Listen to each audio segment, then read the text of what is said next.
Hello, everybody, and welcome back to another edition of Agree to Disagree. I'm your host, Jack Acello.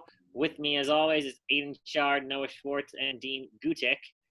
And we got a great show lined up for you guys today. We got a little bit of Woody Johnson and the New York Jets, Mookie Betts signing his new extension, and a little preview for a baseball because I know I'm excited. I'm pretty sure you guys are excited, but sports will finally be officially back tomorrow.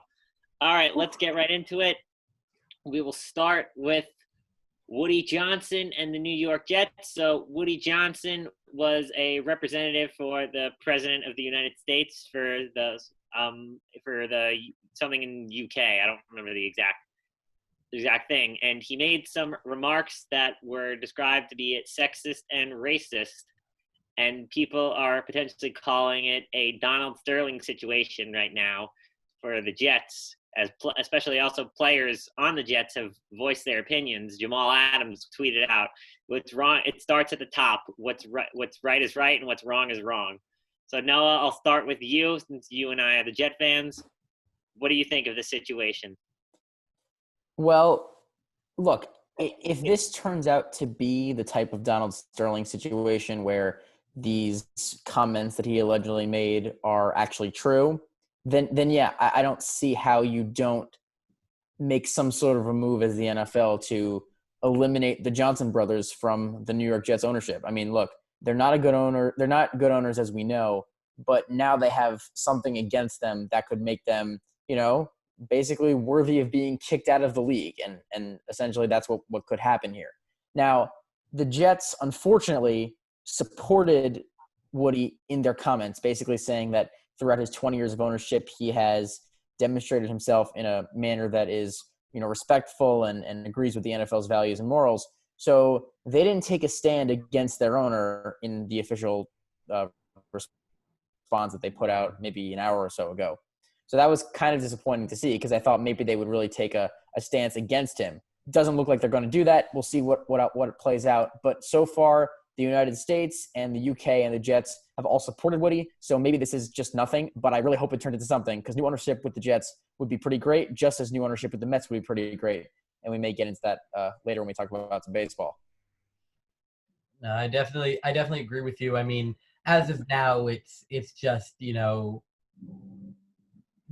different people saying he said different things, him saying he didn't say these things. It's just like a game of he said, she said kind of thing, So we don't know the facts. We don't have any proof. That being said, if it is true, like you said, there's no way this is something that can be excusable. This isn't the type of thing where it's like, oh, he said it and he apologized. No, you don't get a second chance when you are racist and sexist, especially when you are such a high-profile person, like an owner of a sports team. You don't get the chance to say, well, I didn't mean it. You have to make an action. Actions speak louder than words. That's what they say. So if this really is true, the right move is for him to sell the team. Yeah, I have to agree with Aiden. I mean, I don't know if it's true either. However, it says here on ESPN, the allegations are that Johnson made racist comments about black men and questioning the purpose of Black History Month. And he called black fathers that don't remain with their families a real challenge. And he made sexist remarks towards women that would show up to work or that he saw. And if this is true, like you said, there's no excuse but to sell the team. Jack, you mentioned Donald Sterling, and as a fellow Clipper fan myself, I'm happy to get that out of here. It's like the Jets, you have to lift that cloud out. You have to lift that cloud and get it out of there.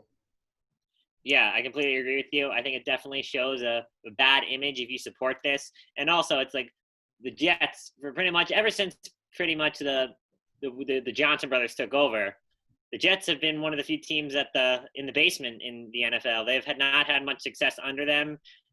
Their ownership caused Bill Belichick to flee and potentially cost us maybe at least one Super Bowl. I'm not going to go into that fully. But also, you as an owner, the fact that you don't even handle operations basically shows you don't care.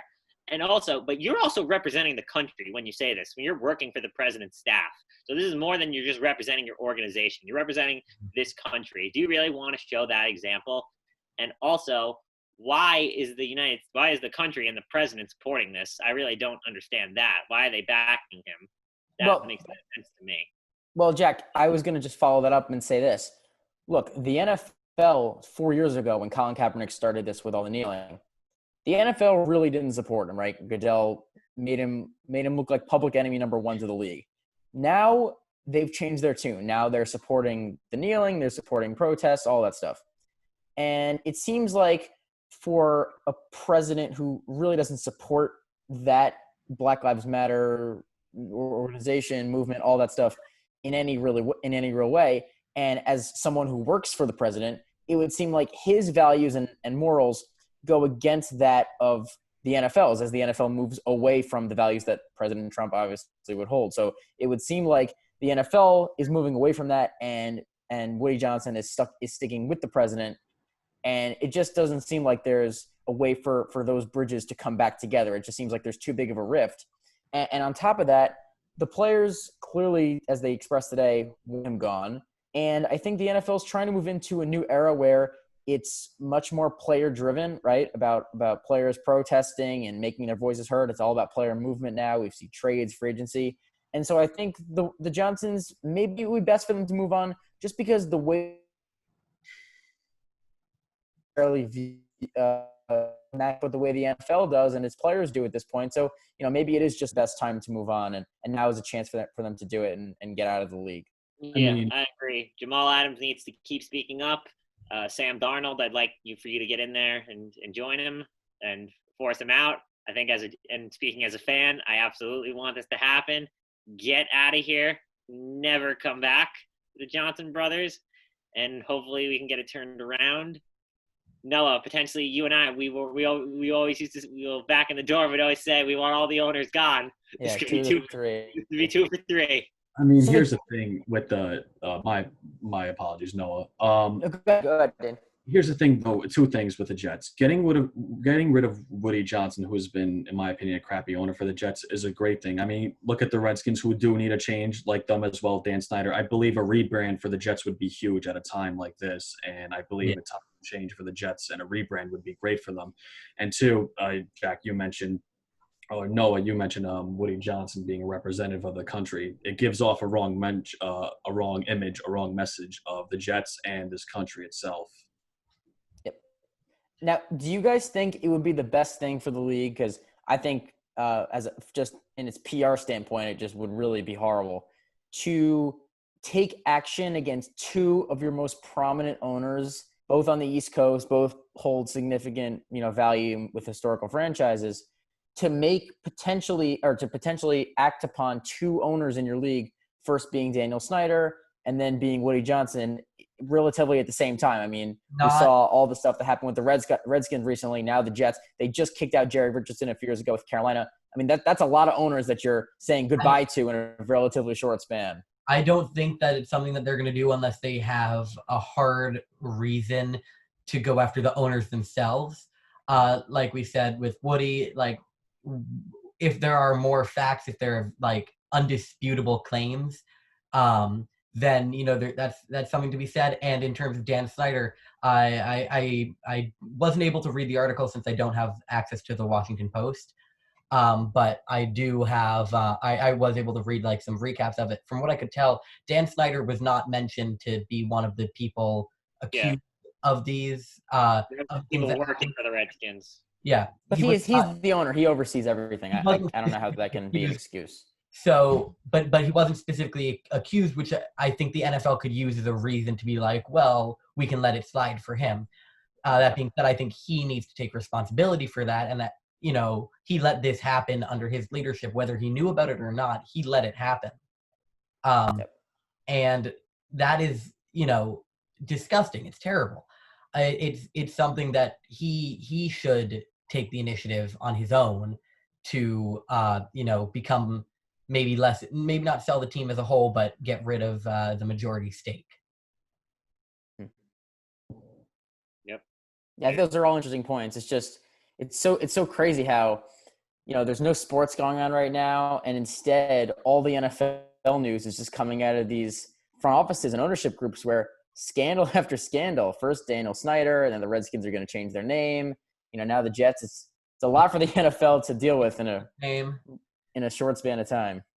Yeah, but I think the NFL can really show their true colors on how they handle the situation. You can either face it and do the right thing, or you can run from it and just don't do anything. And it would be very hypocritical, Jack, because they just took a stand so heavily against Trump and all the racial injustice that was going on around this country. And, for them not to back down would be kind of weak, I have to admit. Definitely. Yeah, so really, you got to get, you're either all in or you're out, in my opinion. All right, so I think we're ready to move on. So today, and this news made me annoyed, Mookie Betts has pretty much, it's not, I don't think he officially signed it yet, but it's pretty much a done deal. What? Hi, Aiden. Oh yeah. Aiden has left us. Oh, wait, there he is. Oh, never mind. Mookie Betts is basically, like I said, it's not official yet, but it's pretty much a done deal. Has signed, I believe, a 12-year contract close to $390 million. What do you guys think of this? Good for Mookie. I mean, he deserves that contract. And it's a huge win. It's a huge W for the Dodgers. A huge W for the Dodgers, especially for some fans that believed, that he was going to leave the year after or something or not stay with the team. He gets the deal that he wants. The Dodgers get the deal and the player that they want, of course. And he's a long-term piece on the LA Dodgers. Yep, absolutely. I think one part of this that is really worth mentioning is that the way that the deal looks to be structured is that a lot of the money is going to be protected for him so that in a year like this year where obviously you're not making all of your full salary, next year could potentially be the same thing without fans in the stands, and then following that could potentially be a lockout. It looks like the way the Dodgers set the deal up for Betts is that he's going to get most of that money that he may have lost in the next, let's say, year or two seasons. So that works out for him. He's probably going to get the vast majority of the $390 million he's got coming for him. So that's great for Mookie Betts. And just for him, I mean, to be a Dodger, to play in Los Angeles, to be on a historical franchise, one that is accustomed to winning now. I mean, it's great to be a Dodger probably the rest of his career. So good for him. To go from the Red Sox, one historic franchise, now to the Dodgers, another. It's great. I mean, he's phenomenal. So he deserves every penny. A lot of respect from me to Mookie, and as a Red Sox fan, he will always hold his place in my heart. For that incredible 2018 season, but also all the other seasons he played with us. I mean, I firmly believe that by the time he retires, he's going to be considered, a top 10 all-time player. He's already one of the best. He's easily number 2, if not number 1, playing right now. He's incredible. He totally 100% deserves the money, the contract. He's up there with the greats, but I'm just mad about the fact that we let him get away. I was kind of holding out hope, and I think all Red Sox fans were kind of holding out hope that maybe he only has 1 year left on his deal. Maybe he'll go into free agency and we'll be able to bring him back after a season with the Dodgers. I love that. Even if he didn't come back to the Sox, I didn't want him to stay with the Dodgers, because then we would have at least had the better end of that deal that was so lopsided. But no, he's a great player. It's a mixed bag of emotions for me right now. Like, I want to be happy for him, and I'm happy for the Dodgers. They're an up and coming team, but it hurts. It hurts. Yeah, I'm gonna partially disagree with you. I don't think he's the top. He's one of, but I don't think he's the top player in all of baseball. I think that title goes to Mike Trout. It's Mike Trout, but an argument could be made. I feel. Yeah. He's in the top 5 for sure. I have him at number 2 or 3. Five, yeah, definitely top 5. Top 5. Yeah, he's phenomenal. Yeah, but as a fan, rooting for Mookie, I'm absolutely happy for him. He absolutely deserves this money, and like you said, he's playing for another historic franchise. That outfield for the next decade is going to be deadly with him and Cody Bellinger. My God. I think Aiden said he's disappointed that he's not coming back to the Sox. I think my I'm a little disappointed because I think a little more realistic that my boy Stevie Cohen was going to swoop in and give him a nice hefty deal, but apparently now that won't be the case. Well, So, Jack, I tweeted this today, and I'll just point it out right now. This is totally just a speculation. I have no proof to say that this is true or anything, but I just feel that this could have been a possibility. So let's say that Stevie Cohen already owned the team. I know the Wilpons would have had control for the next 5 years under that ridiculous deal that they had a few months ago. But we knew that Stevie Cohen would come in. He'd probably insert some money into the franchise, maybe spend more than we're typically used to. If he would have had some control and inserted some money, maybe Mookie would have been like, all right, I'll play out my 60 games. I'll see how I like LA. I'll see how I like this team. And then I'll go into free agency after having played at least some portion of a season and then see if I want to stay with the Dodgers or go somewhere else. But because of the pandemic and the fact that there's no fans, and I think the Dodgers are one of the the heaviest spending teams in the league, I don't think the Mets could have matched them obviously right now, and maybe with Cohen, but I don't even know how likely that would be. I think he was like, maybe I won't have that many suitors. Maybe the Dodgers will offer me more than any other team can, and I'll just do it right now. I'll stick to them. I don't need to get hurt and mess up my career this season and mess up how much money I'm going to get. So let me just do it now. I don't care what other suitors are coming for me potentially, whether it be the Mets or what other major market team could potentially make a run for him. And he was just like, you know what? I'm just going to take a splash and do it. And good for him, because I just don't see anybody else without the Mets getting a new ownership group in there to spend some money. I didn't see anybody else overspending the Dodgers. So good for LA. They deserve a player like this because they're a great run franchise. I 100% agree that big part of this decision was probably due to the uncertainty of what's happening in the sports world right now. Next season is supposed to start. As of now, it's supposed to start on schedule, but we have no idea what's going to happen with COVID. So, it. And by the way, if it does start on time, there may be no fans, right? Yeah. So they're losing 40% of their revenue, or so they say. Yeah, for sure. Yeah, totally. I agree with everything Noah said, pretty much, that besides without Stevie Cohen coming in, that pretty much there's no other suitor. All I can hope as a fan is that Stevie Cohen gets in soon and Brody Van Wagenen gets out. My Lord, I can't take it anymore. The genius that is Brody Van Wagenen. But all in all, good for Mookie Betts, good for the Dodgers, and hopefully this can finally be their year. I think the best part about Mookie Betts staying in LA for a while is now we're gonna actually it's great for the MLB because they're not gonna have to decide between Betts and Trout for the AL MVP anymore. They can both win it in a season. Yeah, but now you have a Kawhi Leonard, LeBron James type battle for LA among maybe the two best players in the sport, which is kind of Rendon is in LA. And Rendon is in. There you go. But it's definitely going to be an interesting one now that they're both eligible to win MVP. It's going to be how many times are they both going to win it in a season? Yeah, and also it's kind of crazy. Like the Dodgers for the next future, they have they on their roster, like on the field, they'll have 3 potential MVP candidates: Bellinger, Betts, and a future probably Lux. I think he's going to be very special. Yeah. So, and then their pitching is just obviously how it is. Yep. So they are set for a nice long while. All right, keeping with baseball. Tomorrow is opening day. I think everybody's excited to finally get sports back. Baseball will come back tomorrow. NBA and the NHL will soon follow. But tomorrow, the Yankees and Nationals will kick off the season. So what do you guys think? Who do you have winning this game, and why? I am so excited for this. God, it has been too long without sports.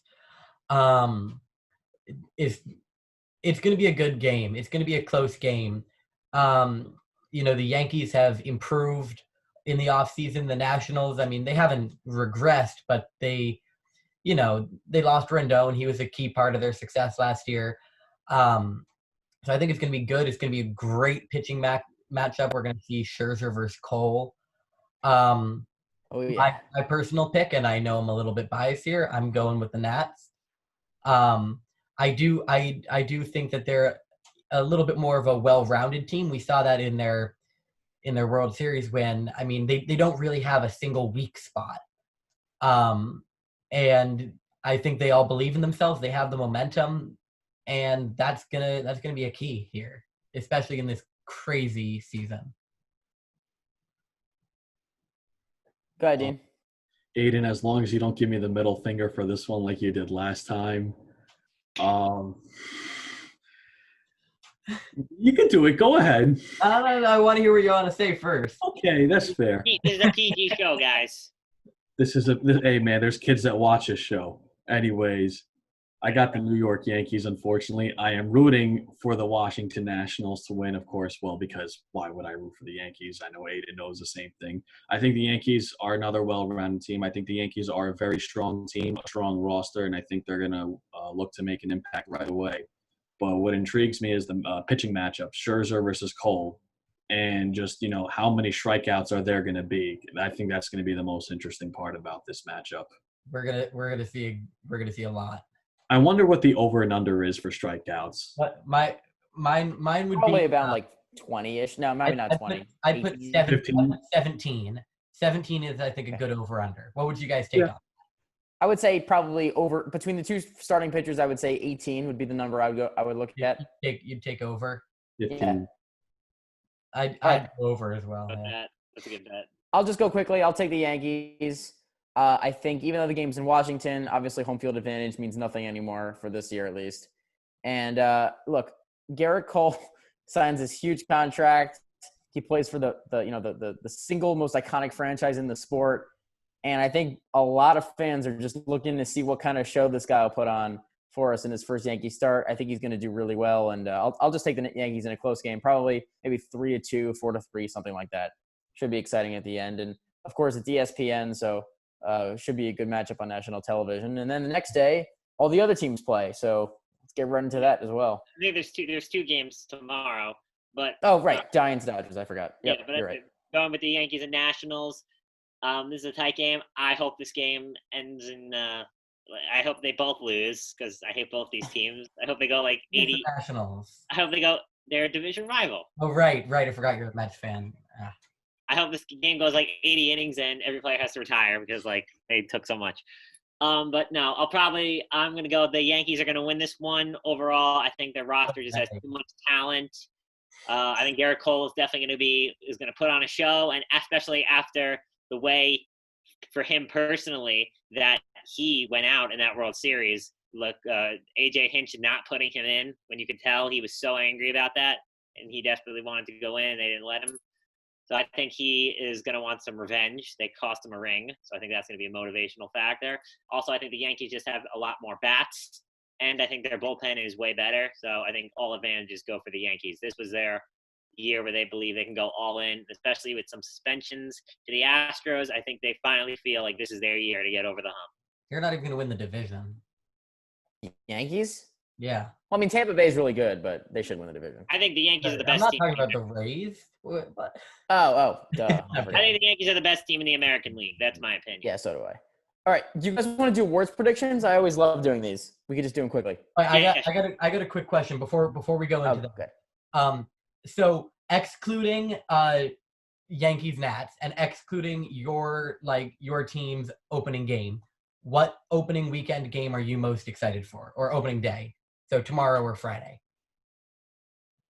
Ooh, that's a good question. I mean, I have to say the Mets just because I want to see this team come out.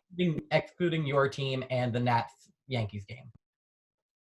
Oh, I like the Angels Athletics. Yep. That's going to be a good one. I like Athletics, athletic playoff caliber team, and see the 1-2 punch now of Rendon and Mike Trout along with the new manager and Joe Madden.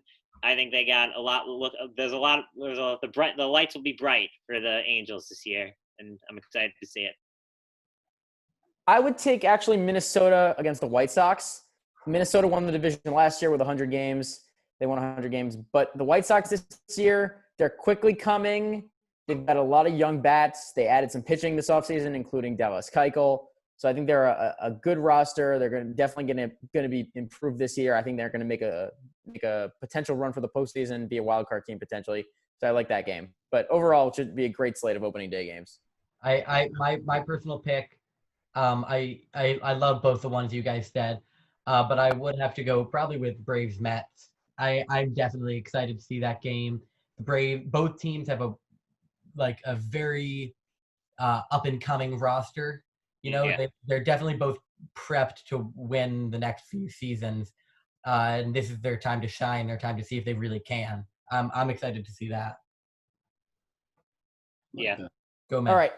MVP predictions for everybody. Let's start. We'll do both leagues at the same time if you guys want. Okay. So I'll go first just with my MVP picks. Quickly, I'll say Mike Trout for AL MVP, despite the fact that he'll probably miss some time with what looks to be a birth of a child at some point later in the season. So he might miss games there, but he's just still the best player in the world. So I'll take him. And then in the NL, it's really difficult. There's a couple guys I'd like to pick, but I'm going to take Betts, even though I'm a little skeptical just because I think he might split the vote a little bit with Cody Bellinger. If not, I would say Ronald Acuna would be the other candidate because he is just so electric and so talented. Yes. Yeah, for my AL MVP, I'm gonna go with I'm gonna go with Mike Trout. And for my NL MVP, I'm gonna go with my boy Pete. No, I'm just kidding. He could be a contender potentially, but I don't know. He's not ready yet. I'm gonna say I don't know why I'm having a brain fart. I can't think of his name. What's the Milwaukee? What's his name? Yelich. Christian Yelich. Christian Yes. Yelich. Yeah, I think he'll be the NL MVP, especially last year. A lot of people thought he would have got it. He got hurt and missed the last month of the season, so many people think he's robbed. And he's going to have a chip on his shoulder, and he's going to get it this year. My personal pick, my NL MVP is definitely Mookie. I think he's going to run away with it. But my AL MVP, I definitely agree. Trout is the best player in the world right now. That being said, I do think he's going to miss some time, and I do think that's going to be significant.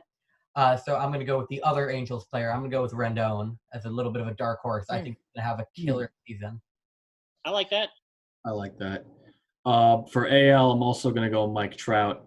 And for NL, I'm going to go with Ronald Acuna. I think Ronald Acuna is going to burst through the scene. And I don't know, you mentioned he's electric. I think Acuna is going to take this Braves team far, and I think he's going to make his case to become MVP. Huh? I could definitely see it. Yeah, definitely. I could see that. I could also see Bryce Harper as just a sleeper guy. He's usually a fast starter. Maybe he comes out and hits 20 homers in the first 60 game in the 60 games. So I could see that. Yeah, all right, definitely. quickly on to Cy Young Award. In the NL, I'd love to take the best pitcher on the planet, Jacob deGrom, but I will not because I don't think 3 years in a row is really that feasible, to be honest, especially with the way the Mets rotation is slowly just working itself out right now with all these injuries. So I'm going to go with Walker Buehler of the Dodgers. I think they're the best team. I think he's going to be the ace of that staff, overtaking Clayton Kershaw, and he'll be great.